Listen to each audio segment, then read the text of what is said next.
সালমা এই বসুদা, তুমি গোপাল ওকে তুলে বাড়ি পাঠিয়ে দাও। শ্রীপুর দুর্লভ বিধি প্রাথমিক বিদ্যালয়ে বসন্তের আবাহন বলে আমরা বসন্তকে স্বাগত জানাচ্ছি। আজকে ছোট্ট একটি প্রাথমিক বিদ্যালয়, শ্রীপুর দুর্লভ সিদ্ধি প্রাথমিক বিদ্যালয়। আগে নাচটি হয়ে যাক, তারপরেই কথাগুলি বলব। এখন যে নাচটি দিয়ে আমরা আমাদের বসন্তের জয়গান গাইব, আসলে আমরা চতুর্দিকে বসন্ত উৎসব দেখতে পাচ্ছি। চতুর্দিকে ফেসবুক খুললে, ইউটিউব খুললে সর্বত্র দেখা যাচ্ছে বসন্ত উৎসব। এখন বসন্ত উৎসবটা কি, এইটা নিয়ে ভাবনা চিন্তা মানুষের নেই। মানুষ যেটা ভেবেছেন সেটা হচ্ছে বসন্ত দোল আসবে, আবির পাওয়া যাচ্ছে, রং পাওয়া যাচ্ছে বাজারে প্রচুর, সবাই মিলে মেখে হরিলুট করব, বিভিন্ন গানে নাচবো, আর বাড়ি চলে যাবো, মিষ্টি খাবো। হ্যাঁ, দিয়ে বিশাল বিশাল ব্যাপার। আমিও কিন্তু কামারপুকুর বসন্ত উৎসবে আছি, কিন্তু একটু অন্যরকমভাবে আছি। তার নাম হচ্ছে বসন্ত আবাহন, যেটি আমাদের বিদ্যালয় থেকেই লেখা হয়েছে। কোনো শিল্পীর দরকার হয়নি, কোনো প্রতিষ্ঠিত শিল্পীকে ডেকে এনে দেওয়ালে ছবিগুলি তৈরি করা হয়নি। সেই ছবি আজকেই এসে চিত্রিত করা হয়েছে যে বসন্ত কি, কেন আমরা তার জয়গান গাইব। এই বিষয়গুলো একটা ছোট্ট প্রাথমিক বিদ্যালয়, হুগলি জেলার শ্রীপুর দুর্লভ সিদ্ধি কামার প্রাথমিক বিদ্যালয়, আমরা আমাদের ছোট্ট জ্ঞানের মধ্য দিয়ে, ছোট্ট ভালোবাসার মধ্য দিয়ে আমাদের বাচ্চাদেরকে বড় হওয়ার এবং বড় হওয়ার সঙ্গে সঙ্গে প্রকৃতিকে ভালোবাসার বা পরমাত্মাকে ভালোবাসার, শ্রদ্ধার, আবেগের মনুষ্য জীবনকে উন্নত করতে চাই। আমরা দেয়ালে লিখে রেখেছি, ঘুমিয়ে আছে শিশুর পিতা, সব শিশুরই অন্তরে। এখন পিতা মাতা যারা, তারা আমাদের সংস্কৃতিকে ভুলে গেছেন। আমাদের ভারতবর্ষের যে সংস্কৃতি ভারতবর্ষকে চিরকাল ঋদ্ধ করে চলেছে, যার জন্য আমরা ভারত মাতার জয়গান গাইতে পারি, ইউটিউব ফেসবুকে দেখতে পাওয়া যায় না বড় বড় জায়গা। কিন্তু আমরা একটা ছোট্ট প্রাথমিক বিদ্যালয়ে আজকে দেখিয়ে দেবো, চ্যালেঞ্জ নিয়ে বলছি। যারা কোনো ড্যান্স মাস্টারের কাছে ড্যান্স শিখছে না, টিফিনের সময় বাচ্চাদেরকে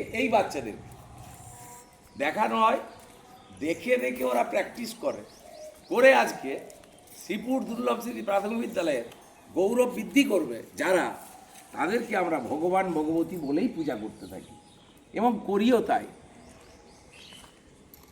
দোলযাত্রা কি? সাহিত্য বলছে Dolyatra reminded us the immortal love of Krishna and Radha. এখন এই কৃষ্ণ অ্যান্ড রাধা আছে কি না এটাই তো আমরা জানি না। আমরা ভাবি কৃষ্ণ অ্যান্ড রাধা আলাদা আলাদা ব্যক্তি, বাট সাহিত্য বলছে দুজনে একই ব্যক্তি। যারা সাহিত্য নিয়ে গবেষণা করেন কেউ আলাদা না। গান লিখেছে যারা, তারা তো আমাদের মতন সাধারণ মানুষ নয়। তাই সেই গানের মধ্য দিয়ে সেই আমাদের চেতনার কবিকে, যিনি এই গানটা লিখেছেন, তিনি কোনো হিন্দু সম্প্রদায়ের লোক নন। তার নাম শাহ আব্দুল করিম শাহ, বাংলাদেশের একজন বিখ্যাত বাউল সাধক। তার গানের সূত্র ধরে আমরা আজকে আমাদের বসন্তের আহ্বান, যেটাকে কেটে লিখেছি আবাহন জানাবো, সেই পরমাত্মাকে, যার মাধ্যমে এই প্রকৃতি এই ঋতুতে ফুলে ফলে পুষ্পমঞ্জরিতে ভরে উঠে। আর আমাদের দেশের মানুষেরা বলতে থাকে, শাল পলাশ শিমুলের লাল রং দেখে আমাদের মন প্রাণ আনন্দিত। ছুটে ছুটে গিয়ে সেই শাল শিমুল পলাশ যেখানে ফুটে আছে সেইখানে গিয়ে ছবি তুলে নিজেদেরকে বসন্তের রঙে রাঙিয়ে নিতে চান। আর শ্রীপুর দুর্লভ সিদ্ধি প্রাথমিক বিদ্যালয় বাচ্চাদের মনে সেই প্রেম তৈরি করতে চাইছে, সেই আবেগ তৈরি করতে চাইছে, সেই ভালোবাসা তৈরি করতে চাইছে, তাই প্রথাগত নৃত্য শিক্ষালয় না হলেও ওই গানটা, গান শেখানোর জায়গা না হলেও ওইটা, এখানে পড়াশোনা ছাড়া আর সব কিছুই হয়ে থাকে বলে জনগণ বলে থাকে। তাই গর্বের সঙ্গে বলছি, শ্রীপুর দুর্লভ স্মৃতি প্রাথমিক বিদ্যালয়ে পড়াশোনা ছাড়া আর সব কিছুই হয়।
হাততালি দাও জোরে।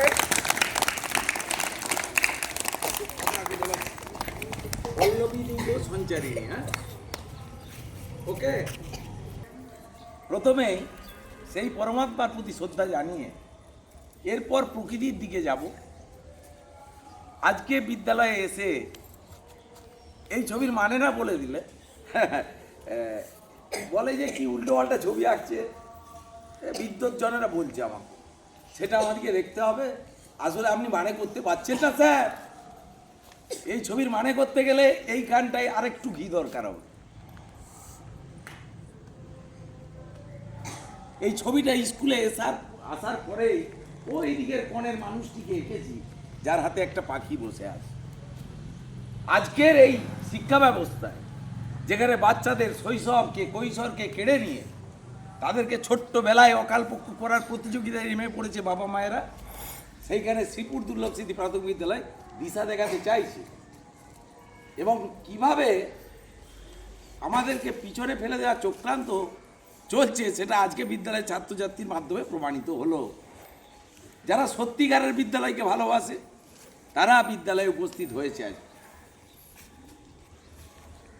খুব ভালো করে এই ছবিটা কেন আঁকা হয়েছে আমি অত ব্যাখ্যা করব না, আমি বলে যাব।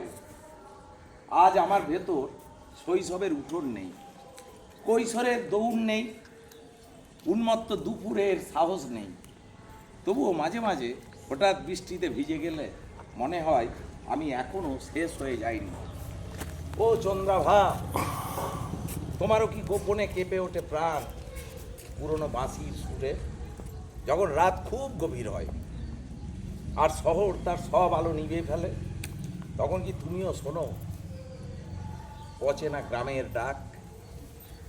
যে ডাক বলে সব হারানো মানেই শেষ নয়, সব ভাঙা মানেই শূন্য নয়। ও চন্দ্রাভা, যদি কখনো বাতাসে শুনো কোনো নামহীন দীর্ঘশ্বাস, যেন সেটা আমারই। আর যদি তোমারও পাতা কেঁপে ওঠে অকারণে, তবে বুঝবো আমরা কেউই সম্পূর্ণ হারাইনি। বসন্ত উৎসব তার প্রকৃত মানে রবীন্দ্রনাথ ঠাকুর তার পুরাতন বৃত্ত কবিতায় লিখেছেন, কোথা হন্ত কোথা হা হন্ত চির বসন্ত আমি বসন্তে মরি। যারা ছোটবেলায় পড়েছেন, অর্থাৎ আপনি পড়েছেন, আমরা পড়িনি, ওইটা আপনাদের সিলেবাসের মধ্যে ছিল। পুরাতন বৃত্ত কবিতা থেকে আমি কোট করলাম। এই বসন্তকালে যে রোগটি দেখা দেয় সেই রোগটির নাম ছিল আগে ভয়ঙ্কর। তাতে গ্রামকে গ্রাম উজাড় হয়ে যেত। সেই খান থেকে বিপদ থেকে রক্ষা করার জন্য যারা প্রকৃতিতে আছে তাদেরকে অবহেলা করি, অর্থাৎ সজনে ফুল, সজনে ডাঁটা, নিম পাতা এখনকার দিনে ছেলেরা খেতে চায় না। আর আমরাও বলি যে কি হবে, ছেলে যখন খেতে চাইছে না, একটা ডিমের অমলেট করে দিই, কি মেলায় গিয়ে দুটো জিলেপি খায়, খেয়ে পরের দিন থেকে হসপিটালে ভর্তি হয়ে যায়। তবু তো চারটে ছবি তুলে ছাড়তে পারবো যে আমি মেলায় গিয়েছিলাম, আমার ছেলেটা দেখো সবাই, আমার ছেলেটা। কিছু তো নাই টপিকস, তাহলে অন্তত ওইটা দেখাতে পারবো যে হসপিটালে আমার ছেলেটা শুয়ে আছে। এর প্রতিযোগিতায় আমরা খুব ব্যস্ত আছি। তো তাই যেখানে আসলে শিক্ষা সেখানে কেউ নেই, যেখানে আসলে কুশিক্ষা, অশিক্ষা আবর্জনা তৈরি করে ফেলেছে, সেই আবর্জনার অন্ধকারে সবাই হারিয়ে যাচ্ছে। সেইখানটাকে যখন পরিশ্রুত করতে চাইছি, সেই সময় আমাদের উপরে চূড়ান্ত চূড়ান্ত আর বলবো না। তো চলতে থাক আমাদের এই বসন্তিক আহ্বান। আমরা শুরু করছি পল্লবিনী গো সঞ্চারী। স্টার্ট।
চলে আসতে হবে আমার কাছে। আমি এইটা বলতে গেলে এখন 6টা বেজে যেতে পারে।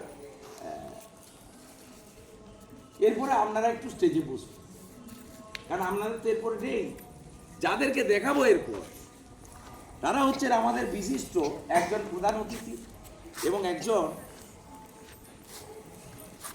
গোপাল ঠাকুরের বউ, আর একজন উনি আমার বউ। তাহলে বসন্ত উৎসবে গোপাল স্যারের বউকে একটু রং করে দেবেন, তাড়াতাড়ি যাবেন। আপনার বউ তো এইটা না, কার বউ? আমার সঙ্গে চলা খুব মুশকিল। Jayanta sir please go. আপনি আপনার বইয়ের গালে যেটা সমাজে চলছে সেইটা করে দিন, আর তোমরা সবাই জোরে হাততালি দিয়ে দাও। জয়ন্ত স্যার তার বউকে রং মাখিয়ে বসন্ত উৎসব পালন করছেন।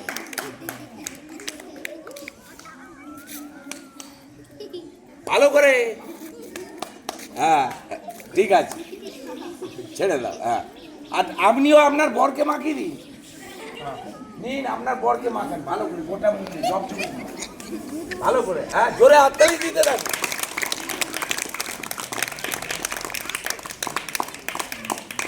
ছেড়ে দাও। এবারে যেহেতু আমি এখন অ্যাঙ্কারের ভূমিকায় আছি, তাই আমি এই মুহূর্তে আবিরে হাত দেব না। তাই আমার বউ যিনি বসে আছে তাকে আমার হয়ে একটু রং মাখিয়ে দেবেন আমাদের জয়ন্ত স্যারের বউয়ের মা, মানে জয়ন্ত স্যারের শাশুড়ি।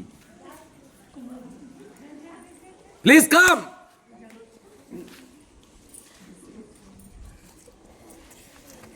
উঠে দাঁড়িয়ে রং মাখতে হয়। বউ বলে কি তোমরা রাজা নাকি? পৃথিবীর সবাই একবার বউকে সবসময় খোঁজামতি করে চালাতে হবে আমাদেরকে? একটু সাইডে দাঁড়ান না, ভালো করে, ওইরকম করে নয়। বউকে রঙিন করে দিতে হবে, আর সবাই জোরে হাততালি দাও। আমার বড় হয়েছে না।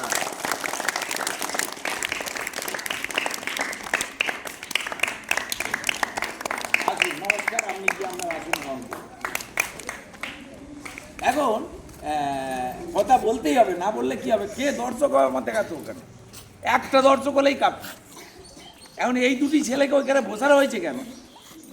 এইটা বোঝার যোগ্যতা যার আছে তিনি আমার দিকে আঙুল তোলার আগে 10 বার ভাববেন যে কেন ওদেরকে আমি ওইখানে বসিয়ে রেখেছি আর কেনই বা ওদেরকে জয়ন্ত স্যারের বউ বা আমার বউ করে রাখা আছে?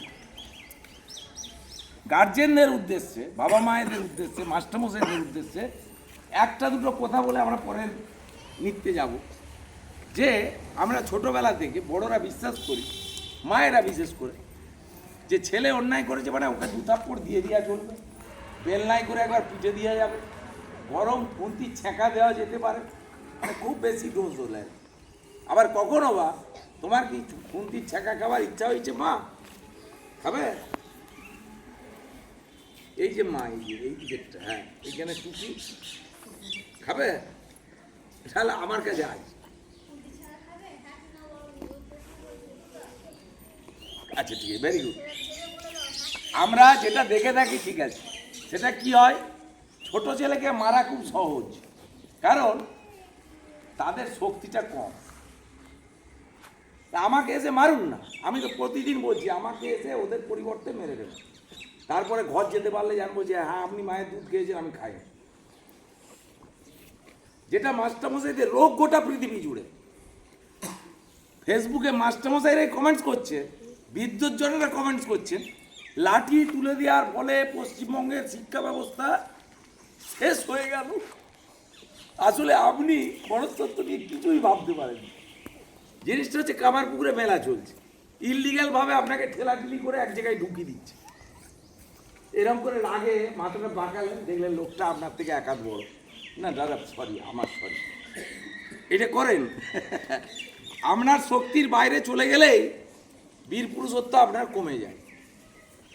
আর ছোট ছেলেগুলো তো ঘুরে মারতে পারে না, কিন্তু ওই ছেলেটায় 25 বছর বয়স হয়ে যাবে যখন, তখন ওর থেকে অনেক বড় অন্যায় কাজ করবে, কলেজে, স্কুলে, হাই স্কুলে, সেগুলো ফেসবুকে, ইউটিউবে 24 ঘন্টায় দেখানো হবে। তাহলে সেই মায়েরা তাদের প্রতিষেধক দিচ্ছেন না কেন, বা তার বাবারা প্রতিষেধক দিচ্ছেন না কেন?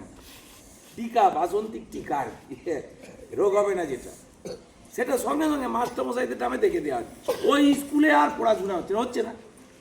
তো আপনি কি ভূমিকা নিয়েছেন আপনার ছেলে?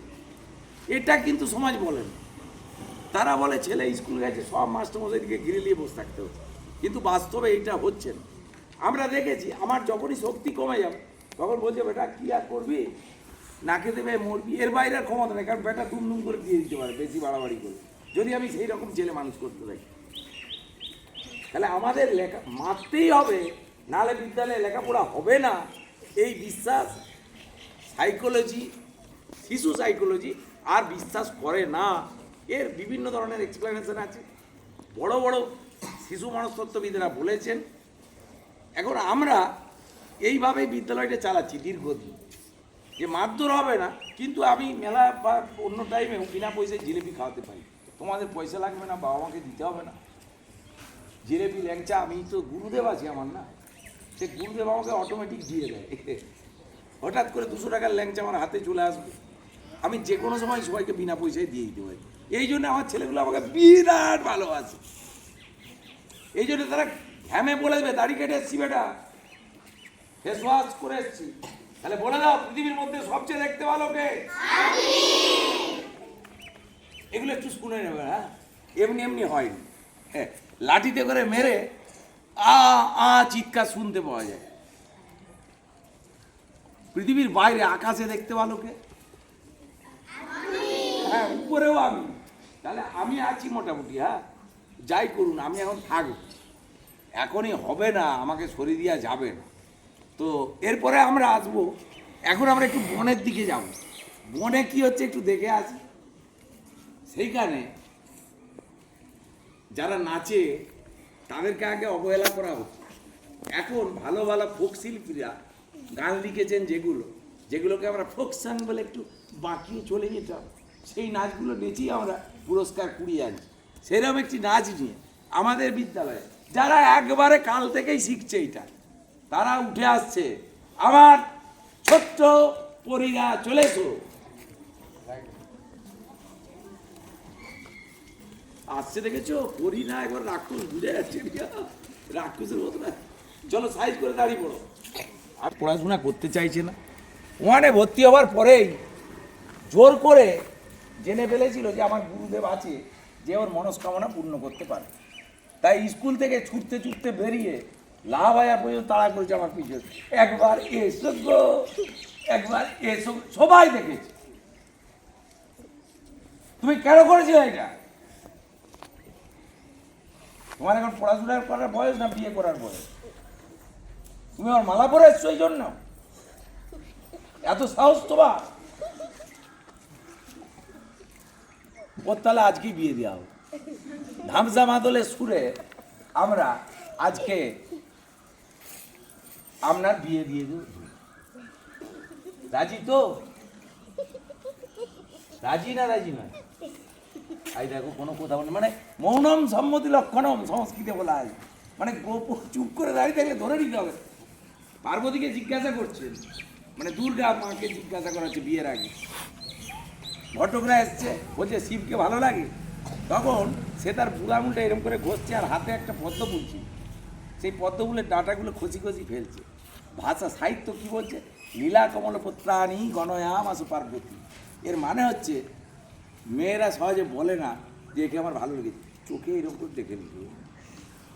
আমরা এগুলো পারবো না, কে একে খুব ভালো লেগেছে। এগুলো যারা পারেন তারাই সামনে উপস্থিত হয়েছে। চলো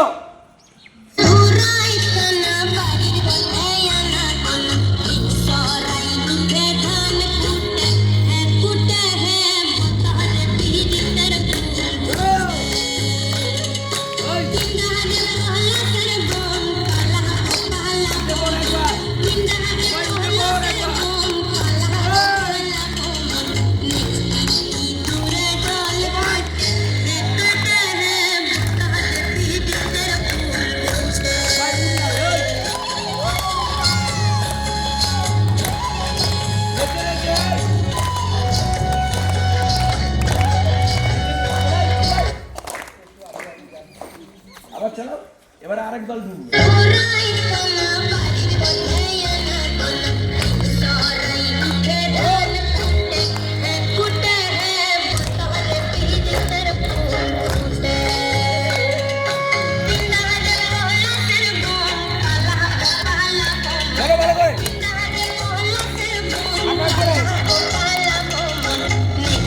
তোমরা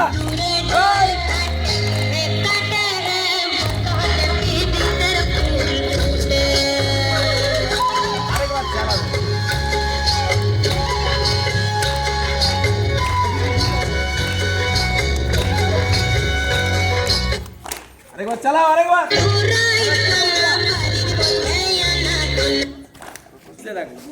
শুধু এই মেয়েটি বিয়ে করবে বলেছি, আর ওনারা বসে থাকতে থাকতে আমার উপর ক্ষোভ প্রকাশ করে উঠে দাঁড়িয়ে গেছেন, না স্যার আমাদেরও বিয়ে। এবং পিছনে যিনি দাঁড়িয়ে আছেন তিনি রেগে এতই বম, কারণ বিয়ের ড্রেসে এসছে অবিনাশ সেন, আবার পিসিকে সঙ্গে করে নিয়ে এসছে যে আমার বরকে তুমি বড় সেক্রেটারি নিয়ে যাও। চলো জয়।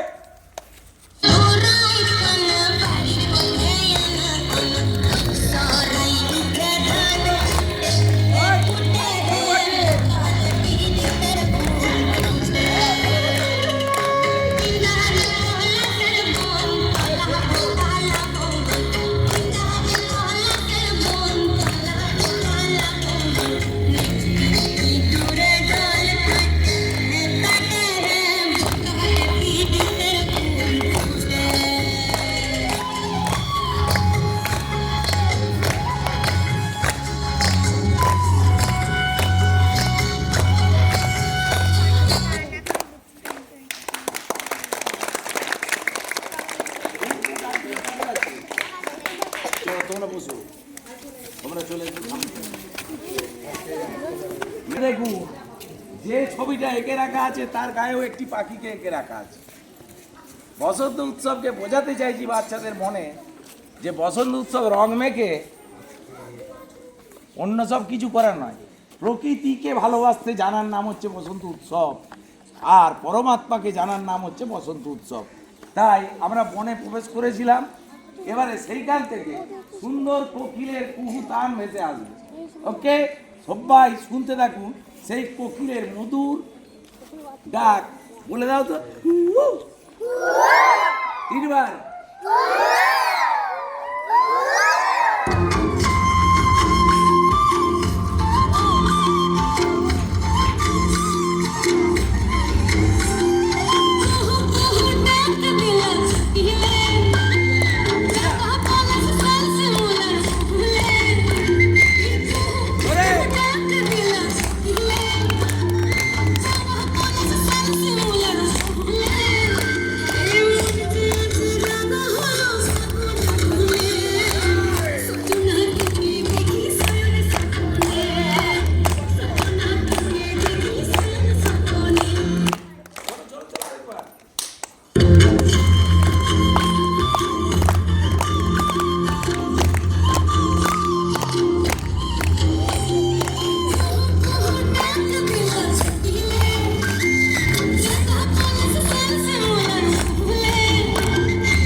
স্টেজে বসে এবারে দিয়ে যখন দিয়ে দিয়েছি, তাহলে বরেরা যখন খেতে বসবে গ্রীষ্মকালে তপ্ত গরমে, তখন পাখা নিয়ে কে হাওয়া করবে?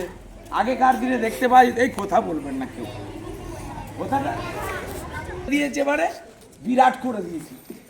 হাওয়া করেছে তোর বাবাকে তোর মা খাবার সময়, এখানে কেউ করেন নাকি যে হাওয়া করে দিচ্ছি? আগেকার দিনে ছেলে বসলেও, হ্যাঁ জানি তো আমি, কারেন্ট চলে গেলে আপনি করেন, তাহলে আপনি করেন হয়তো, অন্য বইয়েরা তো ভাবে খেতে দিয়েছি বলে মাথা কিনে নিয়েছি, তো তোমরা মাথা কিনে নিলে হবে না তোমাদের, তাহলে আমি বিয়ে দেব না, এদের এতগুলো দিয়েছি তোমাদের ওই না, চলো পাখা করে বেশ ভালো করে সুন্দর করে আমরা সেই পরমাত্মাকে একটু প্রকৃতির বাতাস খাইয়ে দিই। চলো স্টার্ট।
আজই বসন্ত জাগ্রত দ্বার। এখন এই বসন্ত উৎসব এত বেশ কিছু আমার ছোটবেলা থেকে দেখেছি, কেউ আর ঘর থেকে বেরোতে চায় না, কারণ এই বসন্ত উৎসবে যেটা হওয়ার কথা ছিল, যে ভালোবাসা, যে শ্রদ্ধা, যে প্রীতি, যে নির্মলতা থাকার কথা, সেই নির্মলতা অনেক দিন আগে আমাদের পশ্চিমবঙ্গ থেকে বিদায় নিই। এই দোল উৎসবে কামারপুকুরের বুকেও গুলি চলতে শোনা গেছে একটা টাইম, কিন্তু আমরা নতুন প্রজন্মের হাতে তুলে দিচ্ছি অমূল্য সম্পদ, যে সম্পদ তাদের সারা জীবন মাথায় থাকবে, তারা পারবে না, তাদের বুকে লাগবে যে দোল উৎসবে যেটা করা দরকার সেটা হচ্ছে মিলনের সুর মানতে হয় দোলের মাধ্যমে। তাই কবি গান লিখেছেন, ওরে গৃহবাসী খোলদার খোল, লাগলো যে দোল, জলে স্থলে বনতলে লাগলো যে দোল। সেই দোল আমাদের মনকে আন্দোলিত করে। কারা আন্দোলিত করছে? ওই যে আমের মঞ্জুরি দেখা দিয়েছে, কোথাও কাঁঠাল ধরেছে। পৃথিবী জুড়ে পুরুষ মানুষ বলে যে পুরুষরাই নাকি সব কন্ট্রোল করছে, অথচ সাহিত্যে কি বলা আছে দেখুন, ভালো ভালো ফুলের নাম বলছি আমি, একমাত্র ফুলের বাজে নাম হচ্ছে গ্যাঁদা, মানে পুরুষকে গ্যাঁদা নামে অভিহিত করে। এই গান লিখে আবার ওইটি নাচ হয়েছে, বড় লোকের বিটি লম্বা লম্বা, অন্যভাবে করা হয়েছে, ওগুলো কোনো সংস্কৃতি না। আসলে ঘটনাটা বলছে চামেলি, জুথি, চম্পা, চন্দ্রমুখী, পুরুষদের নামে এটি নেই। আচ্ছা, এবারে নদীতে আসুন। নদীতে সব ভালো ভালো নামগুলো, গঙ্গা, যমুনা, ভাগীরথী, নর্মদা, আর পুরুষদের নাম কি দামোদর। পুরুষদেরকে কোথাও ভালো নাম দেওয়া হয়নি, সব নামগুলো সর্বত্র প্রকৃতিতে যা আছে সব নারীদের নামে এবং নারীকে সুন্দর করে তোলার চেষ্টা করা হয়েছে, কারণ তারা এই প্রকৃতি, তারাই এই অদ্ভুত প্রকৃতিটাকে নিয়ন্ত্রণ করছেন, তাদের মাধ্যমে নিয়ন্ত্রিত হয়। তাই সেই প্রকৃতির জয়গান গাইতে হবে, কোথায় নয়, হৃদয় দিয়ে গাইতে যারা জানে। কজনা বলুন, কজনা তোমার মতো হৃদয় দিয়ে গাইতে। সব চুপ। আমি তাহলে বিরাট বড় শিল্পী নাকি? আমার সব মাথায় থাকে। চলো হৃদয় দিয়ে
ভাই, ওনাদের জন্য কোশ্চেন আর মায়েদের জন্য একটি কোশ্চেন, যে পড়াশোনা কাকে বলে। এখন একটা ছেলে পরীক্ষা দিয়ে বাড়ি মানে খাতা এনেছে, পরীক্ষা দিয়ে এসছে, বাবা জিজ্ঞাসা করছেন যে 80-র মধ্যে তুই কত পাবি? মা সেই সময় তাকে ডাকছে, ভাত খাবি আয়। সে দুজনকে একটি কথা বলে উত্তর দিই, কি বললে উত্তরটা সঠিক হবে? বাবা বলছেন 80-র মধ্যে তুমি কত পাবে, আর একজন মা বলছেন, তার মা ওসব বাদ দে, তুই ভাত খাবি আয়। সে একটা কথাই বলবে, তাতে উত্তরটা বুঝিয়ে দেবে। এর নাম হচ্ছে আধুনিক শিক্ষা। যে উত্তরটা দিতে পারবে, আমি বুঝে নেব, তার লেখাপড়া সম্পূর্ণ হয়।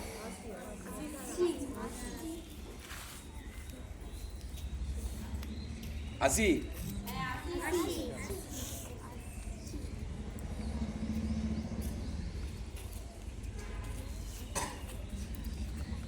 তোমরা কি বলো? এখনো উত্তর আছে, ভালো উত্তরটা আমার কাছে আছে এখন।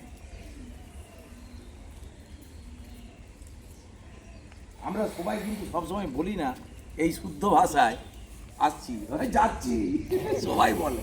তাই এত সাধু ভাষা দিয়ে উত্তরটা বলে দিলে তো আমি শুনবো না, উত্তরটা এইরকম হবেও না। কারণ আমরা লোকালে গ্রামে এত সুন্দর ভাষা ব্যবহার করি না। কি হলো, যাচ্ছি তো, এইটা বলে। এত যদি সবার হয়ে যেত সবাই বাড়িতে, তাহলে মায়েরা কোনোদিন বেলনা পেটা করে, ছান্তা পেটা করে কাউকে, তারা বিরক্ত হয়ে করে। মা ভালোবাসেনি তো কে ভালোবাসে? আমি মাথায় করে আবার পুলিশ টুলিশ আসছে নাকি, কি ব্যাপার কে জানে। গোপাল তুমি একটু দেখো দেখি।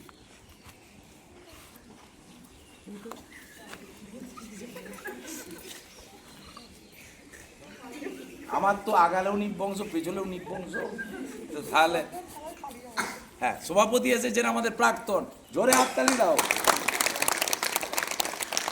মাননীয় তাপস বাবু, তাপস পাল মহাশয়, যিনি আমাদের সঙ্গে রাত্রে থেকে এই ছবিগুলো আঁকার ক্ষেত্রে প্রচণ্ডভাবে সহযোগিতা করেছেন, যদিও উনি আর এখন বর্তমান সভাপতি নেই। তাহলে উত্তরটা হবে, কোশ্চেনটার মধ্যে অ্যান্সার লুকানো আছে। ধন্যবাদ। আপনারা যাবার আগে গোপাল পাগুলো ধুই দিবেন। আমাদের এটা কর্তব্যের মধ্যে পড়ে মাস্টারমশাইদের, যে গার্জেনরা ছেলে ভর্তি করেছে, মানে মাস্টারমশাইরা অবশ্যই শিবরাত্রির মতন জল ঢেলে পা ধুইয়ে এবং পায়ের ধুলি স্কুলে রেখে প্রতিদিন মাথায় নিয়ে আমরা বিদ্যালয়ের পঠন পাঠন শুরু করব। যারা এসেছেন আপনারা সহজে যাবেন না, আমাদের স্যারেরা যাবেন প্রত্যেকের কাছে গাড়ু নিয়ে।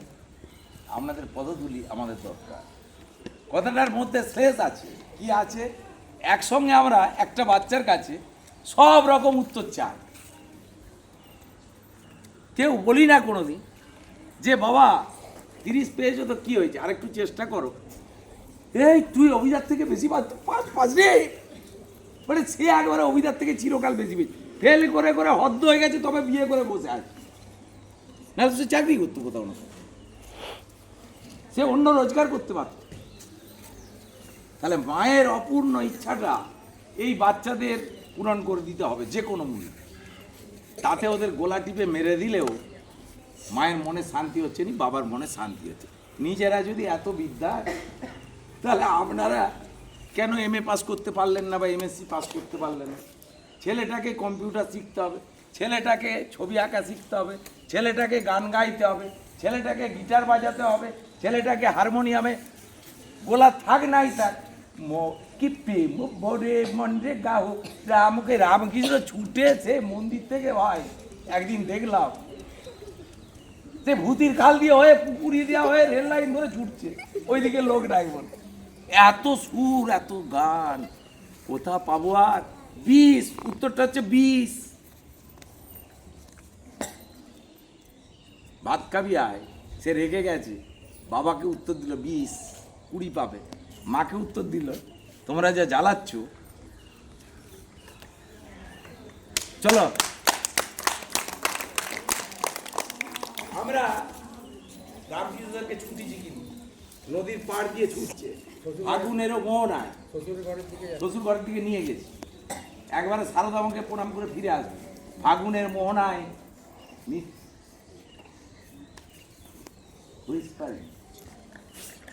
চলো স্টার্ট।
পারে, কারণ আমরা তো খুব বিশ্বাসী মানুষ। এখন মানে এইভাবে আবার পদবি হয় জানো তো, বিশ্বাস দে, পরের দিন আরেকবার বলবো, এইগুলো বলে বলে মানুষ আমাকে মারবে। কোথায় আছে? ওইখানে আছে। আচ্ছা ঠিক আছে, ওকে একটু গার্ড করে রাখবে, আমার কাছে যেন না আসতে পারে। তা আচ্ছা ঠিক আছে, এখন কেসটা হচ্ছে যে এত সবের পরেও মায়েদের হাত উঠছে না, মানে কষ্ট পাচ্ছি না। যাই হোক, এরপরে দেখি মধুবালিতি ডাকে না ডাকেনি কাউকে। এরপরে যদি মায়েরা না উঠে, কি বলে, স্ট্যান্ডিং উঠে দাঁড়িয়ে একবার হাতটা দিতে হবে। বাচ্চাগুলো আমার না আপনাদের। এইটা কামারপুকুরের বুকে আজকে কলেজে একটা সোশ্যাল চলছে, হ্যাঁ, মিলিয়ে দেখে নেবেন। সোশ্যালের ভিডিও দেবো, আর আমাদের বিদ্যালয়ের ভিডিও দেবো, যেখানে পয়সা নেই, ক্লাস কামাই করে নাচ হয় না। যারা ভুল কথাবার্তা বলেন তাদের একটু মনে রাখা দরকার, ক্লাসটা সমান হারে চলতে থাকে। যাকে আমার দরকার হয় তাকে ডেকে নিয়ে আসি, সেই গার্জেন কিছু বলেন না, কোনো দিন এসে কিছু বলেন না যাদেরকে ডেকে নিয়ে আসি। একদিনে সবাই শিখে যাবেন, পণ্ডিত হয়ে যায় একদিনে মানুষ, এই ভাবনা চিন্তা থেকে দূরে থাকা উচিত। যারা রাখছে এখানে তারাই সবচেয়ে ভালো রেজাল্ট করে বিদ্যালয়। যত আমরা শারীরিক বিকাশ করতে থাকবে, তত মেধাশক্তির বিকাশ করতে থাকবে। এটা সাইকোলজি বলছে, আমি বলছি না। আর আইডল ব্রেন ইজে, অলস মস্তিষ্ক হচ্ছে কি ফ্যাক্টরি অফ ডেভিল। যে যত বিছানায় শুয়ে থাকবে তার কুট চালাকি, শুধু কার পিছনে কি আমি আর বলবো। চলো এবারে আমরা আসছি মধুমালতী ডাকে আয় ফুল ফাগুনে, আর জানি না আমি। চলো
আরেকবার।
ভালো করে। আচ্ছা ঠিক আছে, এই মধুবাটি উঠে পড়ো। আজকে শেষের দিকে আসছি আস্তে আস্তে। একটা অ্যান্টনি ফিরিঙ্গি বলে বই আছে, উত্তম কুমার আর খুব সম্ভবত কাজল, কাজল নয়, কাজলের মায়ের নাম কি, কি গো, তনুজা, ইয়েস। সেখানে একটা গান, সেইগুলো আমরা খুব সুর করে শুনি যখন মনের আনন্দে, যারা ধর্ম নিরপেক্ষ মানুষ বলে আমরা নিজেরা নিজেদেরকে প্রচার করতে থাকি বা থাকি না। সেখানে উত্তম কুমার ফিরিঙ্গি সেজেছেন, বাউল সেজেছেন, এই মানে কবিয়াল সেজেছেন। তার গুরু মানে তাকে যিনি লড়াই করছেন, প্রতিযোগিতা করছেন, তার নাম ভোলা ময়রা। ভোলা ময়রাকে হারিয়ে দেওয়ার যোগ্যতা সেই মুহূর্তে পশ্চিমবঙ্গে কারোর ছিল না। ভোলা ময়রার বাড়ি ছিল বাগবাজার। আর এই উত্তম কুমার যিনি সেজেছিলেন অ্যান্টনি ফিরিঙ্গি, তিনি হচ্ছেন এদেরকে বলাই অ্যাংলো ইন্ডিয়ান। মানে ইংরেজরা যখন ভারতবর্ষে এসেছিল, তারা এইখানকার কিছু নারীদেরকে বিয়ে করে তাদের পূর্বপুরুষরা তাদের যে সন্তান উৎপাদন হয়, তারা আজও ভারতবর্ষে আছে, তাদেরকে অ্যাংলো ইন্ডিয়ান বলা হয়। সেই অ্যাংলো ইন্ডিয়ানদের মধ্যে রাজ্যসভাতে নির্বাচিত করতেই হবে ভারতবর্ষকে, রাজ্যসভায় সাংসদ থাকে অ্যাংলো ইন্ডিয়ানে। তো সেই গানে এক জায়গায় বিভিন্নভাবে উত্তম কুমারকে ভোলা ময়রা আক্রমণ করছে যে তোমার বাপকে, মানে অন্যভাবে। তখন উত্তম কুমার মানে অ্যান্টনি ফিরিঙ্গি যিনি আছেন, তিনি গান গাইছেন এবারে। গানটা কি? তোমার খোদা যে আমার হরিষে, ওই দেখো শ্যাম দাঁড়িয়ে আছে। তখন ভোলা ময়রা ছুটে এসে অ্যান্টনি ফিরিঙ্গিকে জড়িয়ে বলছে, তোমার কাছে আমি পরাজয় স্বীকার করলাম। এর নাম হচ্ছে ভারতবর্ষ। সেই অ্যান্টনি ফিরিঙ্গি আজও বাজারকে যদি চালিয়ে দেওয়া হয়, চোখের জল কেউ ফেলতে পারবেন, রাখতে পারবেন না, যদি মনোযোগ দিয়ে আমরা দেখতে থাকি। দেখি কি আমরা আজকালকার দিনে এইসব আমরা টুকটাক একটু ফেসবুক ঘাঁটি, ঘেঁটে বুঝতে পেরে যাই ভারতবর্ষে কি চূড়ান্ত অশালীনতা চলছে। মাস্টারমশাইরা পর্যন্ত তার শিকার হয়ে বিদ্যালয়ে বিদ্যালয়ে ধর্মনিরপেক্ষতার কথা ভুলে গিয়ে তারাও প্রচার করতে থাকেন হিংসা, বিদ্বেষ, কলহ, তার বাণী। আর আমার বাচ্চাগুলো সেই বীজ বাষ্পে জর্জরিত হতে হতে রবীন্দ্রনাথের কবিতা ভুলে যাচ্ছে। যারা তোমার বিষাইছে বায়ু, নিভাইছে তব আলো, তুমি কি তাদের ক্ষমা করিয়াছো, তুমি কি বেঁচেছো ভালো। সেই রবীন্দ্রনাথকে স্মরণ করে আমরা পরবর্তী নৃত্যে যাচ্ছি। শুরু হচ্ছে খেলবো হোলি রং দেবো না। এইটা খুব প্রচলিত গান, কারণ সিনেমাতে আছে দেবশ্রী প্রসেনজিৎ লাফাতে লাফাতে এরকম করে যাচ্ছে, তাহলে এইটা খুব ভালো দেখা চলবে। কিন্তু অ্যান্টনি ফিরিঙ্গি কেন দেখবো? কারণ ওখানে তো শিক্ষা আছে, ওখানে তো ঘর থেকে বেরিয়ে অভিনয় তো অভিনয় হচ্ছে, সেখানে আদৌ যেগুলো বাস্তবে ঘটে না সেগুলো ঘটছে। আমি কোথাও দেখিনি ছেলে মেয়েরা একসঙ্গে। আমাদের এখানে মা ঘরের মধ্যে তাকে 3 তলায় তুলে চাবি দিয়ে রেখেছে, আমার মেয়ে রং মাখবে না। সে মাখতে চাইলেও তাকে মাখতে দেওয়া হবে না। দেখতে পাবে তোমরা তোমাদের জীবন দিয়ে। চলো, সেই সুযোগ আর পাবে না তোমার রং মাখার। তাই এখন একটু রং মাখিয়ে দিই, আবির মাখিয়ে দিই। স্টার্ট।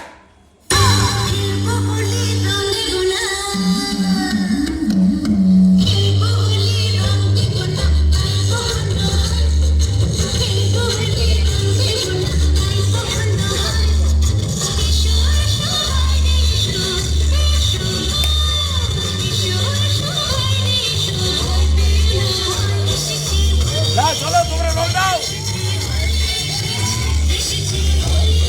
শুনো দুবার তিনবার করে শুনো।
যাও পরে ইয়ে করবো।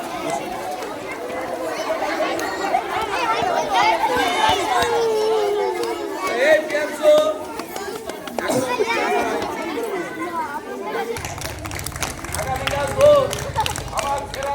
দাঁড়ালে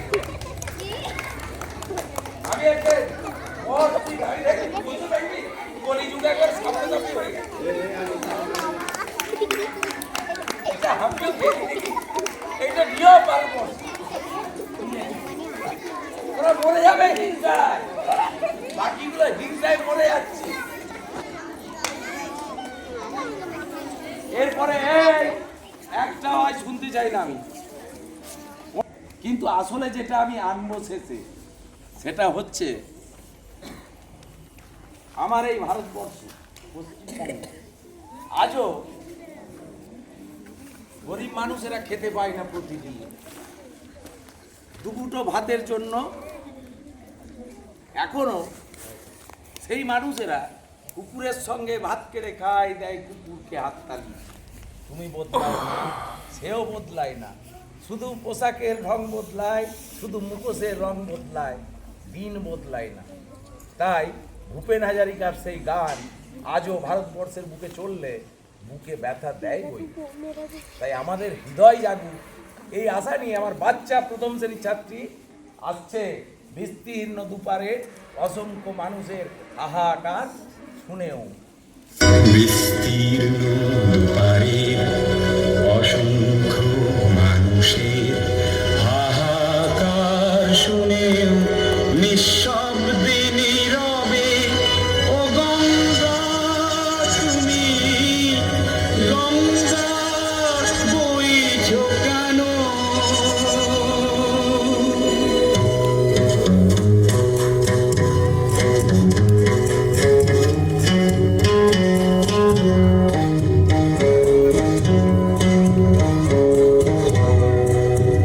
বিস্তীর্ণ দুয়ারে অসংখ্য মানুষের হাহাকার শুনে নিঃশব্দে নীরবে ও গঙ্গা তুমি গঙ্গা বইছো কেন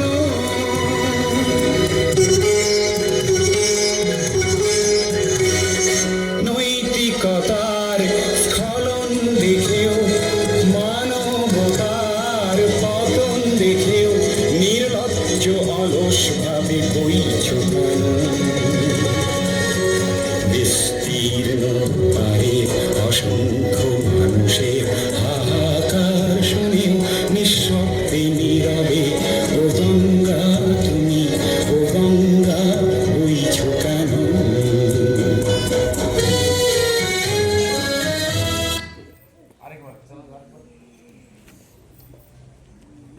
বিস্তীর্ণ দুপারের অসংখ্য মানুষের হাহাকার শুনেও নিঃশব্দে নীরবে ও গঙ্গা তুমি গঙ্গা বইছো কেন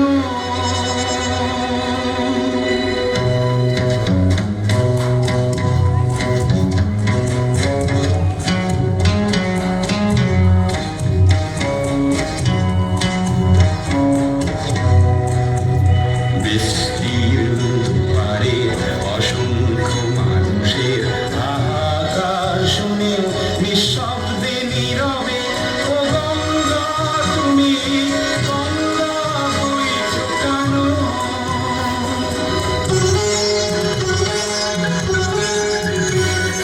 নৈতিকতার স্খলন দেখেও মানবতার পতন দেখেও নির্লজ্জ অলস ভাবে বইছো কেন বিস্তীর্ণ পারে অসংখ্য মানুষের হাহাকার শুনেও নিঃশব্দে নীরবে ও গঙ্গা তুমি ও গঙ্গা বইছো কেন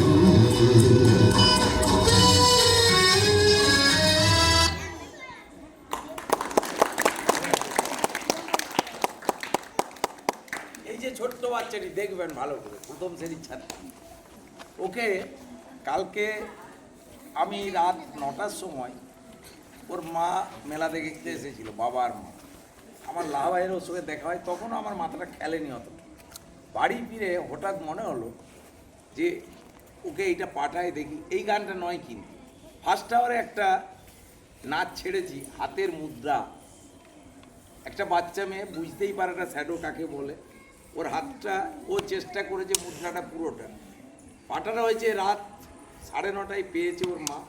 আমি বলেছিলাম রাত 1টা বাজুক 2টো বাজুক ঘুম না ধরুন, না ঘুমিয়ে হলেও এইটা তুলে আনতে হবে ওকে। এই যে ছোট্ট ভগবানটি আমার কথা রেখেছে, ঠিক এইভাবেই 12ই জানুয়ারি আমার মাথায় ভগবানের আশীর্বাদ। তাই 2 বছর আমি এই বিদ্যালয়ে ছুটি নিইনি, হাজার শারীরিক অসুবিধা থাকা সত্ত্বেও এই প্রতিদিন এই ছোট্ট ছোট্ট ভগবান ভগবতীদের একটু ভালোবাসা পাওয়ার আশায়, আশীর্বাদ পাওয়ার আশায় বিদ্যালয়ে আসি। আমার মাথাটা খুব সোজা, আমি সহজে কারো কাছে মাথা নোয়াই না। তাই আমার এই বিদ্যালয়ের বাচ্চাদের প্রতি কোনো দুর্নীতি দেখা দিলে, কোনো অনিয়ম দেখা দিলে আমি চুপ করে থাকব। এরা আমার সন্তানের উপরে। আমি এখন একটা জিনিসই বুঝি, মানুষের জীবনে একটি ধন, সেটি হচ্ছে পশুর সঙ্গে মানুষের পার্থক্য হচ্ছে পশুদেরও আহার নিদ্রা মৈথুন আছে, আমাদেরও আহার নিদ্রা মৈথুন আছে। এর বাইরে একটি জগৎ আছে, সেই জগৎটির নাম আমরা সহজে উচ্চারণ করতে চাই না।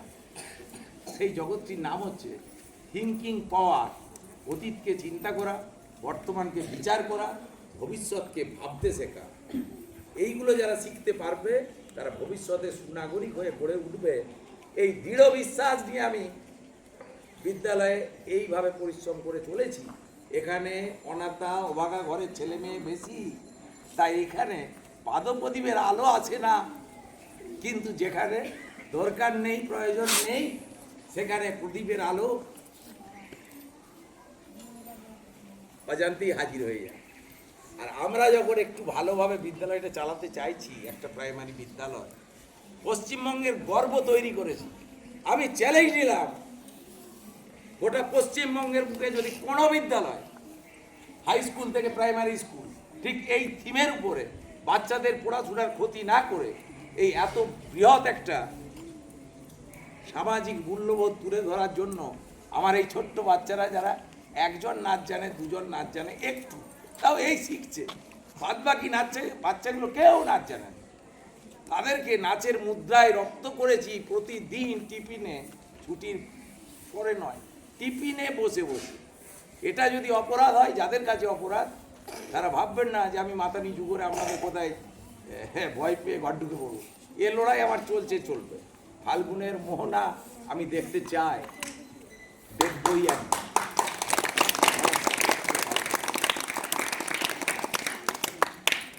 চলো আস্তে আস্তে ছাড়ো।